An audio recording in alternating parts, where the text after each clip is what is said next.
सर्वांना नमस्कार. आपल्या सगळ्यांच्या दृष्टिकोनातून येणारी 10वी आणि 12वीची परीक्षा हे किती महत्त्वपूर्ण आहे आपण सगळेच जण जाणता आणि म्हणून आज आपल्या सगळ्यांना शनिवारी सुद्धा मी बोलवलं.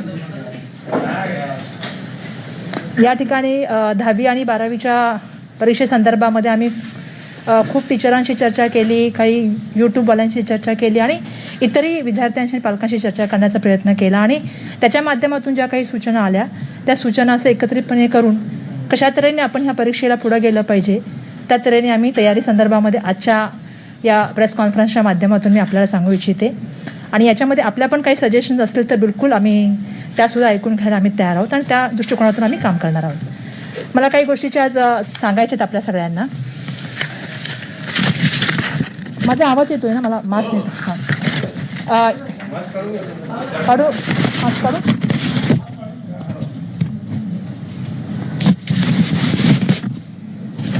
मी सर्वप्रथम लेखी परीक्षेबाबत सांगू इच्छिते की इयत्ता 10वीची लेखी परीक्षा जी आपली आहे जी 29/4/2021 ते 20/5/2021 या कालावधीमध्ये जी आहे ती ऑनलाईन पद्धतीने आयोजित करण्यात येणार आहे आणि जी 10वीची परीक्षा ऑफलाईन पद्धतीने जी आहे ती जाहीर करण्यात आलेली आहे. आणि 12वीची जी परीक्षा आहे ती 23/4/2021 ते 21/5/2021 कालावधीमध्ये सुद्धा ऑफलाईन पद्धतीने आपण लेखी परीक्षा घेणार आहोत. म्हणजे 10वीची परीक्षा आणि 12वीची परीक्षा या दोन्ही परीक्षा ज्या आहेत या ऑफलाईन पद्धतीने घेणार आहोत. आम्हाला पुष्कळशा विद्यार्थ्यांनी सांगितलं होतं की आपण ऑनलाईन पद्धतीने घ्यावं, परंतु आपण सगळेजण जाणता की ज्या तऱ्हेची आपली भौगोलिक परिस्थिती आहे, ज्या तऱ्हेची आपली प्राप्त परिस्थिती आहे आणि आम्हाला काही निर्णय घेत असताना महाराष्ट्रातल्या प्रत्येक कानाकोपऱ्याचा विचार करून निर्णय घ्यावा लागतो आणि त्यामुळे म्हणून माझं विद्यार्थ्यांना आव्हान आहे की यावेळेला 10वीची आणि 12वीची जी आपली परीक्षा होणार आहे ती आपण ऑफलाईन पद्धतीने घेणार आहोत आणि नियमित ज्या तारखा आम्ही दिलेल्या आहेत त्या तारखेच्या अनुसारच या परीक्षा होणार आहेत. ही पहिली गोष्ट मला या ठिकाणी सांगायची आहे. दुसरी गोष्ट मला सांगायची आहे की परीक्षा केंद्रासंदर्भामध्ये आम्हाला सातत्याने सांगितलं गेलं तर मला यावेळी सांगायला पाहिजे की कोविड परिस्थितीमुळे लेखी परीक्षा त्याच शाळा अथवा कनिष्ठ महाविद्यालय यांनाच आम्ही आता परीक्षा केंद्र ठरवलेलं आहे. म्हणजे त्याच शाळेमध्ये विद्यार्थी आणि ज्या कनिष्ठ विद्यालयामध्ये आहे त्याच विद्यार्थ्याला त्या ठिकाणी लेखी परीक्षा द्यायची आहे. अपवादक परिस्थितीमध्ये वर्गखोल्या कमी पडल्यास लगतच्या शाळेमध्ये परीक्षा उपकेंद्राची परीक्षेची बैठकीची व्यवस्था करण्यासंदर्भामध्ये आम्ही या ठिकाणी सांगत आहोत. दुसरी महत्त्वाची गोष्ट म्हणजे आम्ही या ठिकाणी आता सांगत आहोत की परीक्षेची वेळ. परीक्षेच्या वेळेसंदर्भात मला सांगायचं आहे की दरवर्षी आपण बघितलं की 80 गुणाच्या लेखी परीक्षेसाठी जवळपास आपण 3 तास आपण जे असतो तो यासाठी दिलेला असतो. परंतु यावर्षी आपल्याला सर्वांना अवगत आहे की विद्यार्थ्यांचा लेखनाचा सराव कमी झाल्यामुळे लेखी परीक्षेसाठी आपण 30 मिनटं अजून त्यांना वाढवून देत आहोत. त्याचबरोबर जे 40 आणि 50 गुणाच्या परीक्षेसाठी आपण जे आहे त्याच्यासाठी 15 मिनटं आपण वेळ वाढवून देण्याचा आपण ह्या ठिकाणी निर्णय घेतलेला आहे. मला आणखीन एक सांगायला पाहिजे की परीक्षार्थी दिव्यांग विद्यार्थ्यांना सर्वसामान्य विद्यार्थ्यांपेक्षा परीक्षेसाठी प्रत्येकी घड्याळी तासासाठी 20 मिनिटाची वेळ पण वाढवून देण्याचं ठरवलेलं आहे. म्हणजे प्रत्येक तासाला 20 मिनिटं आपण एक्स्ट्रा देणार आहोत. तसे 3 तासाप्रमाणे 60 मिनिटं आपण जी विद्यार्थी दिव्यांग आहेत त्यांना आपण देण्यासंदर्भामध्ये निर्णय घेतलेला आहे. प्रात्यक्षिक परीक्षा म्हणजे प्रॅक्टिकल संदर्भात मला या ठिकाणी सांगायचं आहे की आम्हाला खूप याच्यामध्ये पण सूचना प्राप्त झाल्या की प्रात्यक्षिक परीक्षा म्हणजे प्रॅक्टिकल आपण कशा तऱ्हेने गेल्या पाहिजेत. त्या संदर्भामध्ये आम्ही पूर्वी वेळापत्रक जाहीर केलं होतं, ज्याप्रमाणे 10वीच्या आणि 12वीच्या लेखी परीक्षा गेल्या होत्या त्याप्रमाणे त्याचं पण आम्ही केलं होतं. त्याच्यामध्ये थोडेसे बदलाव आहेत. लेखी परीक्षेमध्ये बदलाव नाही आहात. लेखी परीक्षा तशीच होणार, ऑफलाईन होणार, परंतु प्रात्यक्षिका संदर्भामध्ये मला काही गोष्टी सांगायच्या आहेत. इयत्ता 10वीच्या दरवर्षी प्रात्यक्षिक परीक्षा ज्या घेतल्या जात आहेत परंतु त्या कशा घेतात त्या प्रात्यक्षिकाच्या माध्यमातून घेतल्या जातात. परंतु यावर्षी आपल्या सगळ्यांना माहिती की कोविड-19च्या परिस्थितीमुळे आपण यावेळेला असाइनमेंट म्हणजे विशिष्ट लेखन कार्य गृहपाठ पद्धतीने आपण यावेळी ते घेण्यासंदर्भामधला ठरवलेलं आहे. त्यामुळे प्रात्यक्षिक परीक्षा न होता 10वीच्या परीक्षा ज्या आहेत त्या असाइनमेंटच्या माध्यमातून होणार आहेत. मी 10वीबद्दल सांगते सुरुवातीला, मग आपण 12वीबद्दल नंतर बोलू. याच्यामध्ये आपण असं सांगतोय की ह्या ज्या असाइनमेंट आहेत किंवा विशेष लेखन कार्य किंवा गृहपाठ जे देणार आहोत याचे जे आहे ते पद्धती जी आहे ती आपल्याला कधी सादर करायची आहे ती आपली लेखी परीक्षा संपल्यानंतर. म्हणजे कधी आपल्याला सादर करायची 21/5/2020 ते 10/6/2021 या काळामध्ये मला वाटतं आपल्याला या लेखी परीक्षा संपल्या की आपल्याला 21/5/2021 ते 10/6/2021 मध्ये हे असाइनमेंट जे आहे ते आपल्याला सगळ्यांना आपल्या शाळेमध्ये सादरीकरण करायचं आहे आणि हे 10वीच्या विद्यार्थ्यांबद्दल मी सांगत आहे. 12वीच्या विद्यार्थ्यांची जी आहे त्यांना सुद्धा प्रॅक्टिकल परीक्षा जी आहे ती लेखी परीक्षेनंतरच होणार आहे आणि ती 22/5/2021 ते 10/6/2021 या कालावधीमध्ये होतील. मला या ठिकाणी सांगायला हवं की कोविड-19च्या परिस्थितीमुळे विद्यार्थ्यांना प्रत्यक्ष शाळेमध्ये प्रात्यक्षिकासाठी म्हणजे प्रॅक्टिकलच्या सरावासाठी कमी वेळ मिळाला किंवा काही ठिकाणी जाता आलं नाही. त्यामुळे 12वीचे जे सायन्सचे विद्यार्थ्यांचे आहे त्यांच्यासाठी आम्ही सांगत आहोत, कारण आम्ही ज्या वेळेला खूप लोकांशी चर्चा केली त्यांचं म्हणणं असं होतं की 12वीचं वर्ष हे मुलाच्या दृष्टिकोनातून प्रोफेशनल कोर्सेसच्या दृष्टिकोनातून खूप महत्त्वाचं असतं आणि म्हणून त्यांच्यासाठी प्रात्यक्षिकं कॅन्सल न करता किंवा होम असाइनमेंट देता त्यांच्यासाठी प्रात्यक्षिकं ठेवावीत, परंतु यावेळी त्याची संख्या मर्यादित करावी आणि म्हणून आपण असा निर्णय घेतला की 12वी सायन्सच्या विद्यार्थ्यांची प्रात्यक्षिकाची कमी करण्यात आली असून ते 5 ते 6 प्रात्यक्षिक परीक्षा घेण्यात येतील. विषय म्हणजे 5 ते 5 असाइनमेंट घेतील आणि त्याच्यावरती परीक्षा घेतली जाईल त्यांची. अशा तऱ्हेचा आपण निर्णय घेत आहोत त्यावेळेला आणि त्या संदर्भाची माहिती आहे ते कनिष्ठ महाविद्यालयाने स्वतंत्रपणे देण्यात येईल. म्हणजे आम्ही 12वीच्या विद्यार्थ्यांना सायन्सच्या 5 ते 6 असाइनमेंट शिकवणार, त्याच्यामधलीच त्यांची एक्झामिनेशन घेतली जाणार. या ठिकाणी मला सांगायला पाहिजे की कला, वाणिज्य आणि व्यावसायिक अभ्यासक्रम शिकत असलेल्या विद्यार्थ्यांना लेखी परीक्षेनंतर 15 दिवसात असाइनमेंट सादर करावे लागेल. ज्या तऱ्हेने 10वीच्या विद्यार्थ्यांना करायचं त्याच तऱ्हेने कला, वाणिज्य आणि व्यावसायिक अभ्यासक्रमातील विद्यार्थ्यांना असाइनमेंट जी आहे ती लेखी परीक्षेच्या नंतर 15 दिवसामध्ये सादर करायची आहे.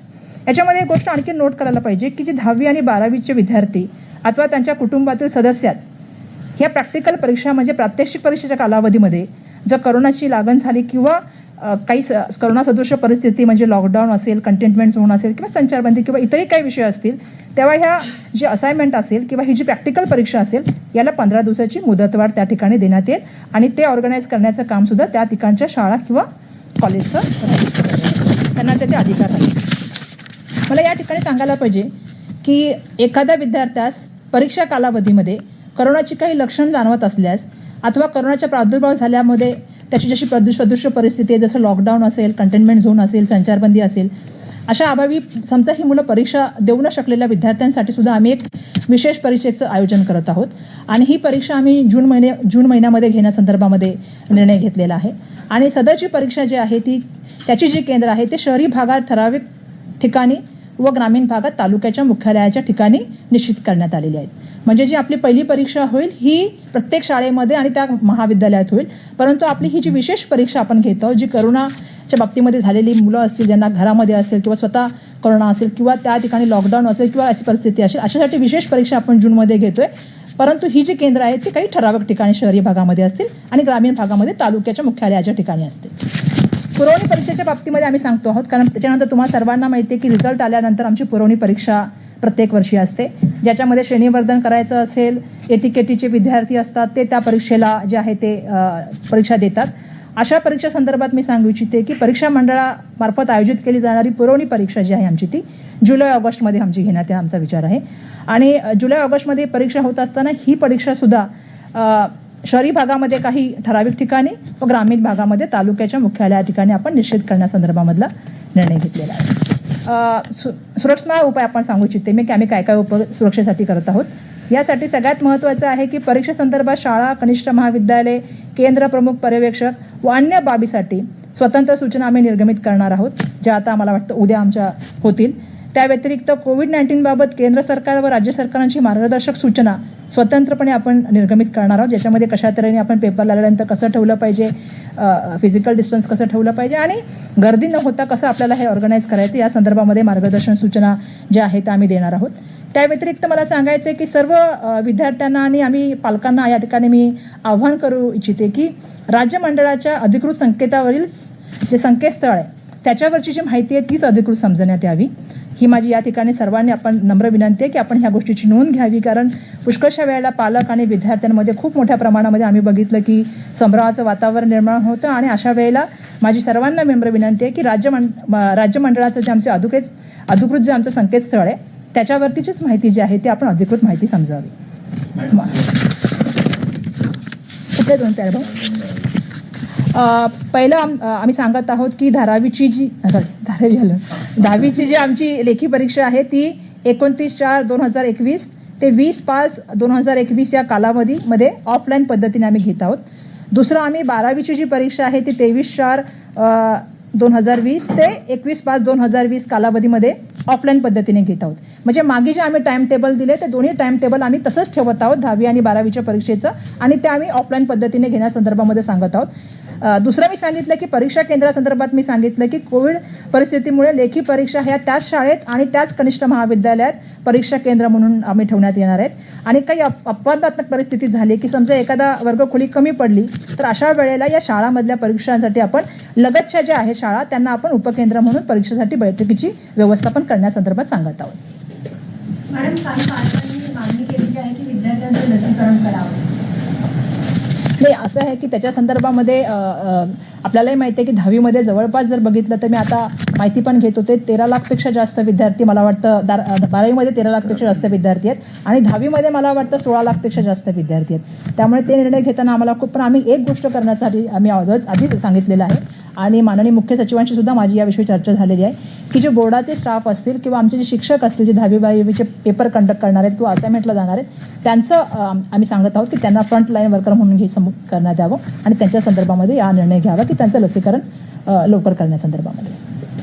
मॅडम, 25 मार्क करावे या संदर्भात चर्चा झाली होती, त्यासोबत काय झालं? नाही, तशी चर्चा कुठेच नव्हती आणि मी माहिती घेते म्हणजे बोर्डाच्या डायरेक्टरसुद्धा संचालकसुद्धा माझ्याबरोबर आहे. तशा तऱ्हेची कुठलीही माहिती कसलीही चर्चा बोर्डामध्ये नव्हती. अचानक ती कोणीतरी केली होती आणि त्या तऱ्हेचं एक वेगळी माहिती आली होती आणि त्या संदर्भामध्ये मला वाटतं संचालकांनी अगोदरच सांगितलेले की अशा अफवांवरती, म्हणूनच मी नम्र आव्हान सगळ्यांना केलं की जे आमचे संकेतस्थळ आहे त्या संकेतस्थळाला जे बोर्डाचं आहे त्याच्यावरच्या ज्या बातम्या येतील त्याच बातम्या आपण सगळ्यांनी खऱ्या समजूया.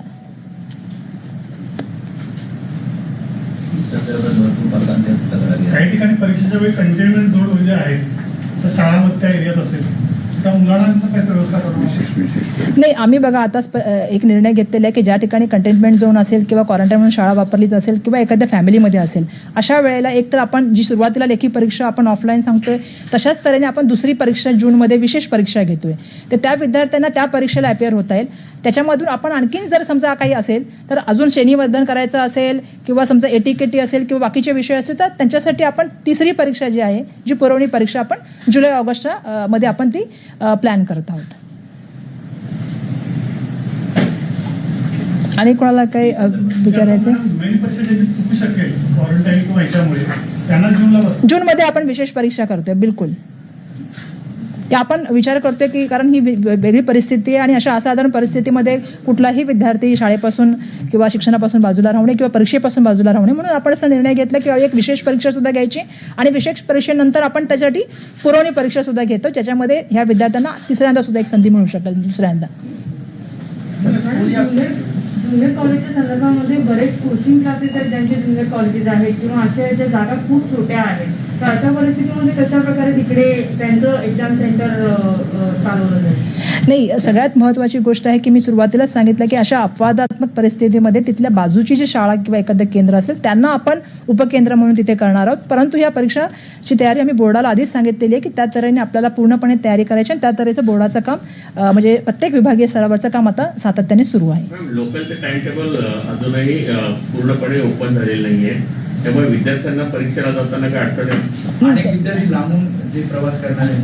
नाही, बिलकुल त्याच्यासाठी मी एक सांगू इच्छिते की त्यासाठी आम्ही जसं मी सांगितलं की माननीय मुख्य सचिवांशी माझी त्याविषयी सुद्धा चर्चा झाली आणि आम्ही त्यांना सांगितलं की मुलांचं हॉल तिकीट जे असेल ते हॉल तिकीटच यावेळेला आपण जे आहे ते आपण समजावं आणि त्या तऱ्हेची आमची त्यांच्याशी चर्चा झालेली आहे की जेणेकरून मुलं आणि त्यांचे पालक सोडायला येणार त्यांना आपण व्यवस्थापन रेल्वेच्या माध्यमातून कसं करता येईल ते आम्ही त्यांना ऑलरेडी सांगितलेलं आहे. त्या संदर्भामध्ये आम्ही निर्णय घेऊ. परंतु आज मला हे सांगायचं आहे की पुष्कळशा मुलांमध्ये एक संभ्रमाचं वातावरण आहे, पालकांमध्ये एक तणावाचं वातावरण आहे आणि मला असं सांगायचं आहे की महाराष्ट्रामधली भौगोलिक परिस्थिती बघता आपल्याला ऑफलाईनच सगळ्या एक्झामिनेशन घ्याव्या लागतील नाहीतर मुलं सगळे मला म्हणतात ऑनलाईन घ्या पण परिस्थिती थोडी वेगळी आहे म्हणून मी सुरुवातीलाच सांगितलं की आपण थोडी विचार केला पाहिजे आणि प्राप्त परिस्थितीमध्ये कोकण असेल किंवा विदर्भ असेल किंवा नंदुरबारसारखे दुर्गम एरिया असतील किंवा डोंगराळ असेल अशा ठिकाणी आपल्याला इंटरनेट कनेक्शनचं बाकीच्या गोष्टीमध्ये त्यावेळी मुलांवर काय परिस्थिती निर्माण होऊ शकेल, पॅनिकनेस काय निर्माण होईल म्हणून आपण असा निर्णय घेतलेला आहे की यावेळी आपल्याला ऑफलाईनच परीक्षेसंदर्भामध्ये आम्ही खूप अभ्यास केला, खूप विद्यार्थ्यांनी मागणी केली आणि आम्ही त्याप्रमाणे जात आहोत आणि आम्ही पूर्णपणे त्याची तयारी करून या ठिकाणी आलेलो आहोत.